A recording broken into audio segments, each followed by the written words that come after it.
ever dream of getting like an 8% raise just for ditching the commute a few days a week? Yeah. That's that's the potential power of working from home, hmm at least according to economist Nicholas Bloom. Yeah, it's more than just personal preference, though. Right. Bloom argues that this shift is actually like reshaping our entire economy, boosting Wow. productivity and growth in surprising ways. So we're diving into his article in Finance and Development magazine. Working from home is powering productivity and economic growth, Okay. to unpack just how that works. He uses this really cool framework, Okay. kind of like a recipe for economic growth, Got it. developed by Nobel Prize winner Robert Solow. Okay. And it looks at three key ingredients: labor, capital, and productivity. Okay, let's unpack this recipe. Yeah. What does Bloom say about labor, the workforce part of the equation? Well, he starts with a fact that should get your attention. Okay. Surveys show people value hybrid work arrangements. Uh-huh. You know, those 2 or 3 days a week from home setups, Yeah. as much as an 8% salary increase. Wow, that's a serious perk. Yeah. But why? Is it just about hating the commute? Partially, yes. Okay. The average worker spends about 8 hours a week commuting. Yeah. And research from another Nobel Prize winner, Oh, wow. Daniel Kahneman, found it's the most disliked daily activity. Really? But it's not just about reclaiming those 8 hours. There's also like a qualitative difference to the time we gain back when we're not commuting. You mean it's not just quantity, but the quality of that time is better too? Exactly. Yeah, I could see that. And that time can be invested in things that boost individual earning potential, personal development, or even just, more time with family. Uh-huh. It all contributes to a happier, less stressed workforce. Right. Which is incredibly valuable. So happier workers. Yeah. But are there more of them overall thanks to WFH? Bloom says absolutely. Right. Working from home can draw in people who might not otherwise participate in the traditional workforce. Think about, folks with caregiving responsibilities, Uh-huh. those nearing retirement who aren't up for a daily commute, Yeah. or people in rural areas where job opportunities are limited. It's like working from home is expanding the labor pool in all sorts of unexpected ways. Yeah. Does he have any specific examples of that? He does. Okay. He points out that there are roughly 2 million more people with disabilities employed in the U.S. post-pandemic. Wow. Many in jobs that are, well suited to working from home. Right, right. It makes sense. Yeah. Since working from home allows people to avoid those long commutes Yeah. and have more control over their work environment. That's a significant number of people It is. who are now able to contribute their skills and talents. It's a big win for inclusivity and economic opportunity. Yeah. And we see a similar trend with prime-age women's employment, Okay. which is actually growing faster than men's, Interesting. potentially due to the flexibility of working from home. That raises an interesting question. Could working from home actually impact birth rates in the long run? I mean, if it's easier to balance work and family. Bloom suggests that's a real possibility, Okay. especially in places like East Asia, Yeah. with their demanding work cultures and low birth rates. Right. Even preliminary data from the U.S. suggests that couples where both partners work from home at least 1 day a week want, like, 0.3 to 0.5 more children. Wow, that's fascinating. Yeah, It could lead to some really significant demographic shifts down the line. definitely. So we've got a happier Yeah. and potentially larger workforce. Uh-huh. What about the capital side of things? Okay. How does working from home impact the way we use buildings and resources? Well, if companies need less office space, Right. that space can be repurposed. Yeah. It could be turned into housing to help ease the crunch in crowded cities. That makes a lot of sense. Yeah. Or maybe even used for retail or community spaces. Right. And what about traffic? If fewer people are commuting, wouldn't that have a noticeable impact? Absolutely. Yeah. Driving speeds during commutes have already increased by like 2 to 3 in Fruo, Wow. which means we might not need to build as much new infrastructure. That's a huge win for sustainability Yeah. and for anyone who's ever been stuck in rush hour. I know, right? Plus, if commutes are less of a headache, people might be more willing to live further away from city centers, Right. which could open up new housing options. Exactly. So we're seeing potential benefits for individual workers, Uh-huh. for the environment, Yeah. and for how our cities are structured. But there's still the big question, productivity. Right. Does working from home actually make us more productive? This is where Bloom's analysis gets interesting. Okay. He says that for hybrid work, the the most common setup right now, Right. the impact on individual productivity is generally neutral. Interesting. It seems that the benefits of a better work environment at home are often offset by the downsides of less in-person collaboration. There are definitely trade-offs. So what about fully remote work? Hmm. Is that a productivity booster or bizarre? It really depends on how well it's managed. Okay. If it's chaotic, it can be negative. Right. But for certain tasks, like coding or IT support, Uh-huh. it can actually be quite positive. So it's not a one-size-fits-all situation. Right, exactly. But if individual productivity isn't seeing a huge jump, where's this overall economic boost coming from?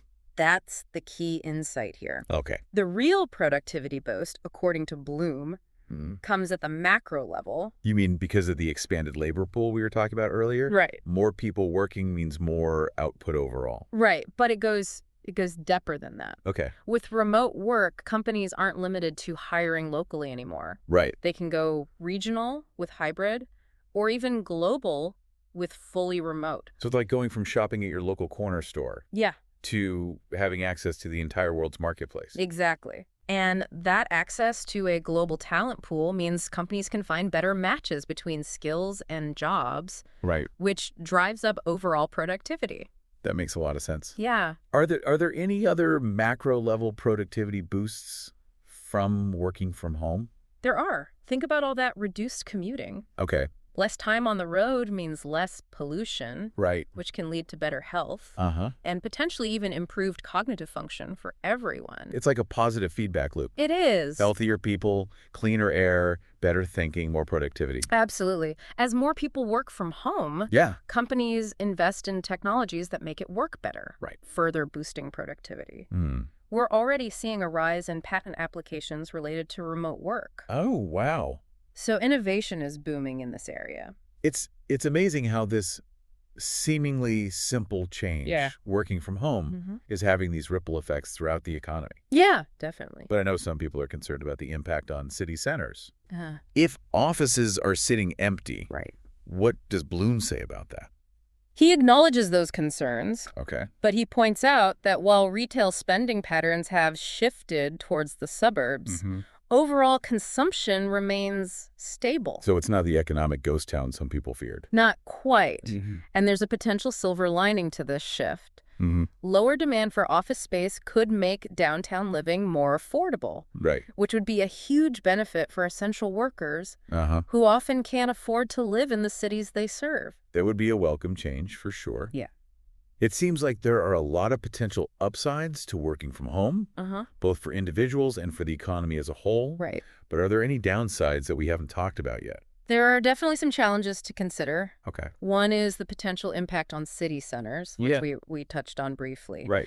If office buildings sit empty, what happens to the businesses that rely on those workers? How do cities adapt to this new landscape? It seems like city planners are going to have to get really creative in reimagining those spaces. Yeah, definitely. But what about the workers themselves? Are there any potential downsides for them? One concern is the digital divide. Okay. Not everyone has access to reliable internet Right. or the technology needed to work from home effectively. Yeah. So we have to make sure that those resources are available to everyone, Right. regardless of income or location. That's a crucial point. Yeah, Working from home can't be a solution that only benefits a select few. absolutely. What about the social aspect of work? Okay. I mean, aren't we losing something when we're not interacting with colleagues in person on a regular basis? It's true that those water cooler conversations Huh. and informal interactions can be really valuable, Right. both for building relationships Yeah. and for sparking new ideas. I miss those random chats and brainstorming sessions. It feels harder to build camaraderie when everyone's working remotely. It definitely requires a more conscious effort. Yeah. Companies are going to have to get more creative about fostering a sense of community among their employees, whether it's through, virtual team building activities, Right. regular online social events, Yeah. or even just encouraging more informal communication outside of meetings. It's almost like we need to reinvent the office experience for the work from home era. That's a great way to put it. Yeah. We're already seeing some interesting innovations in this area, like Yeah. virtual co-working spaces, Oh, where people can connect with others who are also working remotely. that sounds promising. Yeah. Seems like there's a lot of experimentation going on, Right. which makes sense since this is all still relatively new territory. Hmm. Are there any other potential downsides to working from home Yeah. that we should be aware of? Another concern is the potential for increased isolation and burnout. Okay. When you work from home, it can be difficult to separate your work life from your personal life, Yeah. which can lead to feeling like you're always on. Oh, I definitely feel that sometimes. Yeah. It's like my laptop is calling to me, Right. even when I'm trying to relax. Exactly. It's important to set boundaries. Right. Create a dedicated workspace if possible. Yeah. And make sure you're taking breaks and disconnecting from work regularly. Good reminders for sure. Mhm. So it seems like working from home isn't a magical solution that automatically solves all our problems. Right. It's not a utopia where everyone is happier and more productive just because they're working in their pajamas. Right. It's a tool that needs to be used thoughtfully and strategically. It seems like companies need to be really proactive in addressing those potential downsides. They do. And Yeah. it's not just on companies. Okay. Individual workers also need to be mindful of those challenges and develop strategies for staying connected, Yeah. avoiding burnout, and maintaining a healthy work-life balance. So it's a shared responsibility. Exactly. What does this all mean for our listener then? Hmm. What are the key takeaways from this deep dive into the world of working from home? I think the first takeaway is that working from home isn't just a trend. Okay. It's a fundamental shift in the way we work. Right. A shift that has the potential to last for decades. It's not just about individual preferences or company policies. Right. It's a force that's reshaping our cities, Uh-huh. our economy, Yeah. and even our demographic. Exactly. And it's a force that presents both incredible opportunities Yeah. and some real challenges. Right. We need to be aware of both sides of that coin. On the one hand, we have the potential for increased productivity, Yeah. greater work-life balance, Hmm. and a more inclusive workforce. On the other hand, we need to be proactive in addressing the digital divide, Okay. mitigating the risk of isolation and burnout, Yeah. and ensuring that our cities can adapt to this new way of working. So what does this mean on a practical level for someone who's listening to this right now? I think the key is to approach working from home with a critical but optimistic mindset. Okay. Don't just assume it's going to be a perfect solution, Right. but also don't dismiss its potential to be a positive force in your life. So how can we make the most of this new world of work? That's where Bloom's article leaves us with a really thought-provoking question. Okay. What unique opportunities or challenges does working from home present in your field or industry? It's a great question Yeah. because it encourages us to move beyond the general trends Right. and think about the specific ways this shift is playing out in our own lives. And Exactly. what works for a software developer might not work for a teacher. Right. Yeah. Exactly. Right. For our listeners who are teachers, nurses, entrepreneurs, artists, Yeah. how is working from home impacting your world? What innovations are you seeing? What obstacles are you facing? Yeah, I'd love to hear from some of our listeners about their experiences. Yeah. Maybe we could even feature some of their stories in a future episode. That's a great idea. Yeah. It would be fascinating to get a diverse range of perspectives on this topic. This whole conversation has really highlighted how working from home isn't just an economic issue. Right. It's a social issue, a cultural issue, Yeah. and even a personal issue. It really touches on so many aspects of our lives. Yeah. And it's forcing us to rethink some fundamental assumptions about how we work, where we work, and even why we work. It's like we're in this massive experiment figuring out how to make this new way of working, well, work. And that's what makes it so exciting. Yeah. There's so much potential for creativity and innovation Right. as we navigate this new landscape.